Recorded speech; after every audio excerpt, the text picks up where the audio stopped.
I wanted to talk to you today about a few poems that have come from somebody absolutely incredible. I think that this is the actual words of Beowulf, the real life Beowulf, who I will eventually be releasing my book and you'll be able to find out all about him. It was an Anglo-Saxon king called Beowulf.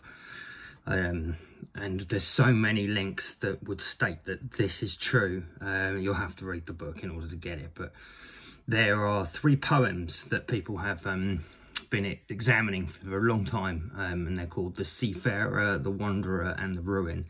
And these 3 poems are absolutely stunning pieces of early literature, and I just wanted to read some of the words and just show you how close this is to the Beowulf story, just with these little sections. So let's start off with the Seafarer, and it's literally just a couple of paragraphs of it, but it's just beautiful as well. I mean, beautiful, so please listen. So this is the Seafarer. Let me speak in truth of my life, tell of toilsome days of travel, days suffering hardship, bitterness of heart, how I endured sorrowful times on ships, on dreadful rolling seas. Hard night's watch at the ship's prow was by frequent task. The ship often tossed along towering cliffs, afflicted with cold feet, numbed by frost, chill bonds. My sorrows burned in my heart. I sighed forth hunger that rent my mind. I, the sea-weary man. He who fares so prosperously on land knows not that I have spent great careworn winters on exile on the ice-cold sea, cut off from kin, hung round with icicles, hail pelting me in showers. I heard nothing but the booming of the sea and the cold billowing sea waves. Sometimes I heard the song of the swan, sea's gladness in the cry of the gannet and the sound of the curlew, instead of the laughter of men in the screaming gull, instead of the clanking mead cups. On the sea, storms beat against the rocky cliffs. The icy feathered tern echoed the storm winds, as too the wing-soaked eagle. No protector could comfort the heart in need. He who holds the bliss of life, proud, flushed with wine, who suffers few hardships in cities, disbelieves how often in weariness I had to dwell upon the ocean path. The shadow of night grew dark, snow flew in from the north, fast bound the land. Hail, coldest of grains, falling upon the earth. That is, I mean, to me, that is just wonderful stuff, and that is the Seafarer. The next one is the Wanderer, and this is just one quick paragraph from here.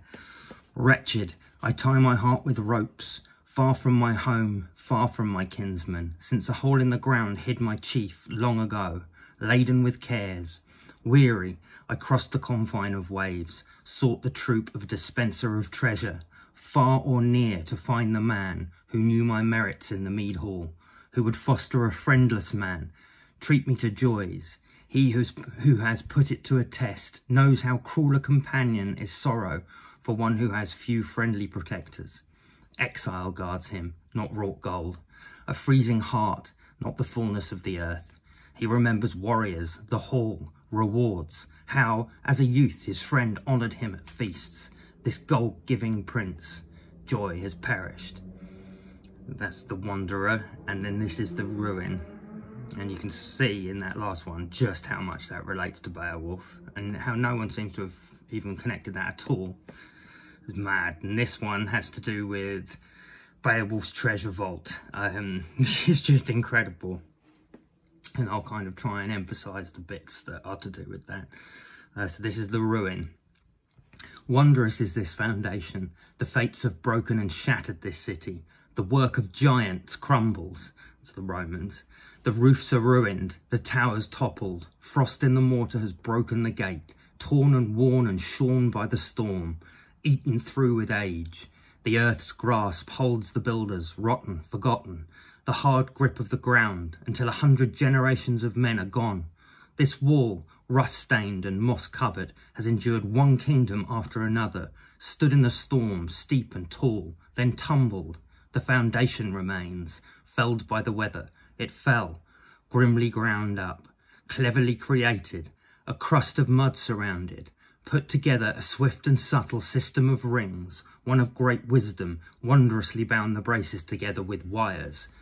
Bright were the buildings, with many bathhouses, Noble gables and a great noise of armies, many a mead hall filled with men's joys, until mighty fate made an end to all that.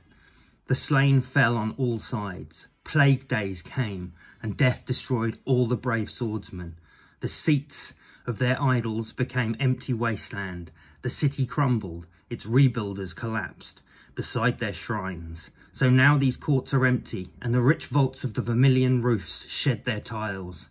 The ruins toppled to the ground, broken into rubble, where once many a man, glad-minded, gold-bright, bedecked in splendour, proud, full of wine, shone in his war gear, gazed on treasure, on silver, on sparkling gems, on wealth, on possessions, on the precious stone. Sorry. On the bright capital of a broad kingdom, stone buildings stood. The wide flowing stream threw off its heat. A wall held it all in its bright bosom, where the baths were, hot in its core, a great convenience. They let them gush forth, the hot streams over the great stones, under, until the circular pool, hot, where the baths were. If you get to read my book at any point, you'll see how much that relates to everything I've been saying to do with Hamsey and with Lewis and the Ouse and the Valley and Ipwine's fleet and the Roman villa. There's a million different links.